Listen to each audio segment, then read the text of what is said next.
Sociálne siete obleteli tieto zábery z Jasnej. Plno ľudí čakajúcich na lanovku, konkrétne z 5.1.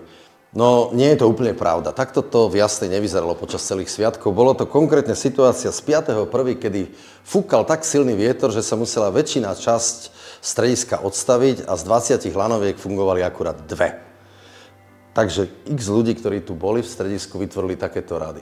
Za veci, ktoré sa stali ako stredisko, nemôžeme. Je to príroda. Ale postavili sme sa k tomu ľudsky. Pre takéto prípady máme pripravené kompenzácie. To znamená, že buď môžete lístok stornovať bez poplatku, respektíve dostanete možnosť si vybrať kompenzáciu v podobe náhradného lístku.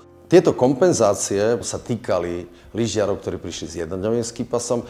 Viacdňové skipasy mali možnosť kompenzácie práve návštevou vodného parku. Táto situácia možno najviac nahrala klientom, ktorí sú ubytovaní v hoteloch TMR, ktorí mali automaticky možnosť ísť nelyžovať a ísť rovno a priamo do vodných parkov a vymeniť nepriaznivý deň na zjazdovke za priaznivý deň v akvaparku. Preto, aby sa takéto kompenzácie dokázali riešiť pomerne veľmi rýchlo, je veľmi dôležité, aby ste sa stali členom GoPassu, respektíve si nakupovali lístok prostredníctvom platformy GoPass, takže elektronicky, aby ste mohli jeho vrátenie, stornovanie alebo prípadnú kompenzáciu riešiť veľmi prakticky elektronicky. To je taký proklientský prístup GoPassu, ktorý je podľa mňa veľmi jedinečný v celej Európe a umožňuje to, aby klienti, ktorí k nám prídu, mali voľbu.